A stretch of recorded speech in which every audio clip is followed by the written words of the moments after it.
Well, we're cooling off here. I think we're in the 50s and 60s today. So that's kind of nice. So I thought I'd come out and do like 5 miles. But kind of giggling on YouTube. Got two preppers whining like little bitches. He stole my content. No, it was my idea. It was his content. I never seen things so funny in my life. Maybe they need to stop worrying about each other and what's going on. More worried about his membership fees than he is with anything else, which is kind of funny. I think Angry Pepper's the only one I see with a pack on. I don't see too many preppers walking around with them. Parks all over the USA, you can put a pack on and walk it, which would be nice. Good exercise. I haven't been out all summer, so I need to prepare. I want to do some good camping this winter. Ain't gonna do any miles.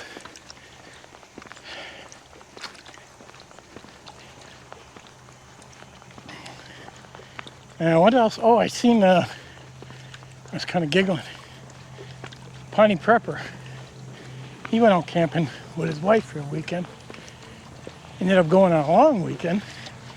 And he ended up in a rainstorm for like 10 or 12 hours. Tents got soaking wet. I was like, where's the video of the rainstorm? He didn't have it.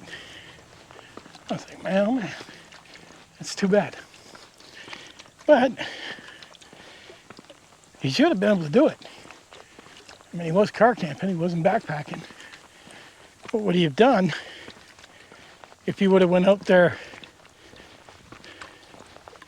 in the pouring rain in a backpack? I mean, there he would have been, right? Which goes to emphasize the proper gear is important. And he also said he bought it and threw it on the shelf. Well, that's a big mistake. I've said this over and over. Test your gear, test your gear. I mean, go out there in your backyard and set it up. And just don't set it up on a nice rainy day. Set it up when it's going to be some rough weather and stay in it. I've stayed in my tent, my hammock, you know, down to -10 to see if I can handle it. But you really gotta get out there and test that gear. Now it is true, you know, that you can buy shitty tents. I mean, you can get tents that they're only good for beautiful weather. They're not any good for camping in weather gets a little tight. Oh. Whew. Let's go. I'm carrying 30 pounds. I don't normally carry 30 pounds. I usually carry 20. But when I'm just walking around the track, I up it to 30. So when I do go out camping and I do carry 20, well, now it feels good. But right now I got 30 pounds and 240 ounces of water on my hip. But a lot of this is testing and people making mistakes. That's the sad part. Now, I don't know why these guys are whining on YouTube. It's like they're trying to get people to pick sides, which is kind of ridiculous. Kind of glad I'm a lone prepper. Not these bullshit preppers. And it's funny, I heard him saying this video, if they're doing bullshit, I'm going to call them out. Really? Bullshit you are. Now,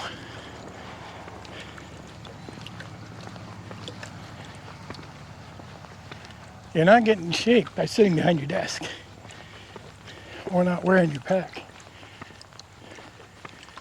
And 90%, no, not 90, 99% are all going to drop dead.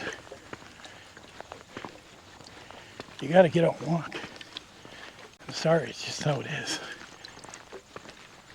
And it's funny. There's one thing I learned from watching these two preppers. I learned how to spit tobacco into a container, and I learned how to light a cigarette. But they're going to tell you how to be preppers.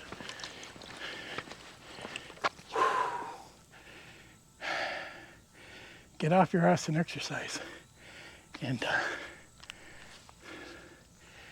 get a little bit of a workout.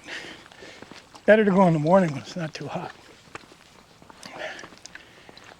And walk a few miles. Now there was another prepper I was watching, and I was kind of giggling, and I brought a paper with me to help him out in case he watches this video. But he apparently had a kidney stone, and boy oh boy, I never heard anybody cry so much in my life. I hear they're pretty painful, but he also said that it's known for his family for getting them. And that kind of had me scratching my head. Now, for the prepper that had kidney stones, I appreciate the giggle you give me. But I wanted to get some information for him. Each year, more than 500,000 people go to the emergency room for kidney stones. That's a lot of people. He's not the first one. And apparently he's had them before, and apparently his family's known to get them. It's actually estimated 1 in 10 people will have kidney stones sometime in their lives. And this is increasing. Now, the possible cause of getting kidney stones is not drinking enough water, exercise, too much salt or sugar in a person's diet, and fructose, basically sugar again. This increases development of a kidney stone. Now, he said he was in so much pain that he doesn't wish it on his worst enemy. But yet, if that's true, and he really doesn't want to have another one, well, I was curious that, unfortunately, if you smoke and he does, you're putting yourself at a higher risk for developing kidney stones. In fact, about 26% of the patients who experience kidney stones are smokers. And he smokes like a chimney. So, maybe it's time to quit smoking, and you'll stop having kidney stones. I believe it comes back to that. Maybe you should get healthy. Go for a walk. Now, these other two preppers, it's hilarious. These are a bunch of drama queens. A bunch of little bitches. As soon as one guy does something, another guy does something, or they get offended, I'm wondering what generation they come from. They seem to be around my age, but I don't think they're from my generation. Every little thing they get to complain about and create drama on, it's the end of the world.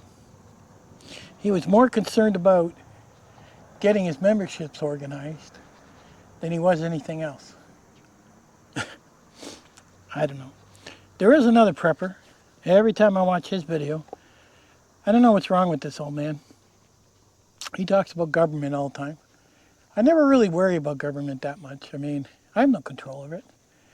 If I really was worried about it, I'd become a senator or a congressman or something. Because if that's what you want to do, then go run for it and change it. It's not my thing. Biden's apparently got some rules. He's making a lot of things mandatory that are upsetting people. He seems to be gung-ho with getting everybody the jab. I can't say I agree with that, but I'm sure he has his reasons. And this other prepper I'm talking about, he's always trying to create a war. It's like he uploads a video and says, see, taking away our rights. See, this is happening. Time to lock and load. And I'm just laughing every time this guy makes a video. Does he really think he's going to get 100 people to stand behind him and create this chaos? I mean, look what happened when they stormed the government building there. They're all doing time, paying heavy fines. Well, that worked out for them, didn't it? I mean, they need to open their eyes a little bit, I guess, and start looking at other countries. United States, Canada, Australia, I mean, these first world countries are pretty damn good countries to live in. And each country has their quirks and things they have, you know.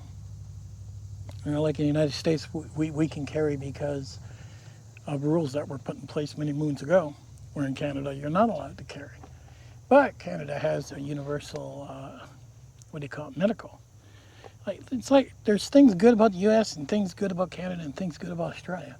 Australia's got into more I don't know, they lock down the country and everybody listens and complies. That really surprises me. That does there. And seems like if they do fight back, they put them in jail. But it goes to show you, if you look at these other countries, nobody here is going to stand up right now. We have it too good here.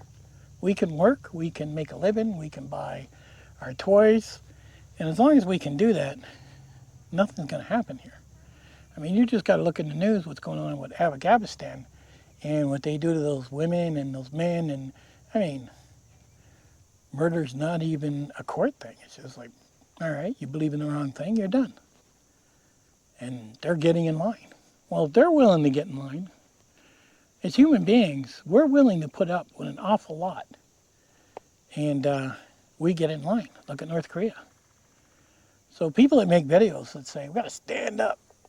We got to go and protest. Protesting's fine.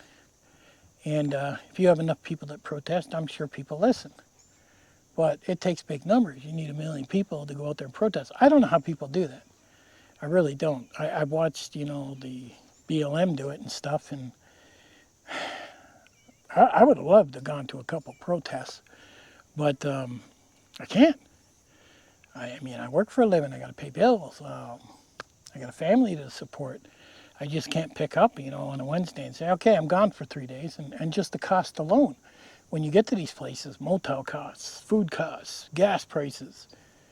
I mean, do I want to spend $500 or $1,000 on a protest, or would I rather go out and go do some backpacking? I'd rather go out and do some backpacking, I'm sorry. Just not my thing. But good luck to the preppers that are bitching about each other and creating drama. Seems really counterproductive, to be honest with you. And Piney Prepper, you need to put some of those tents in the backyard and test them.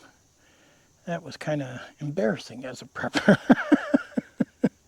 But it was a good lesson to learn. You really should test some of that gear that you've got sitting on that shelf.